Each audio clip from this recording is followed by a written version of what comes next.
Hey friends, if Skype camera is not working in Windows 11, then please watch this video. I will guide you through the resolution. See, here's the thing.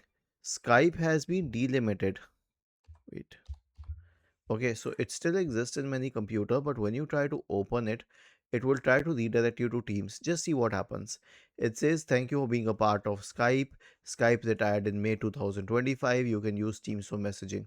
So that's the case, and this is why I will answer this question separately for Teams because it has a very different system with cameras. Okay, I'll just show you what happens. If you search for Teams and open Teams, click on the three dots at the top right corner, select Settings, then go to the devices page, scroll down, change the video settings to the camera. Okay. Was this helpful? If yes, then please subscribe to the channel. If not, then let us know in the comment section of the video on how we could help you further. Thank you for watching this video and have a nice day.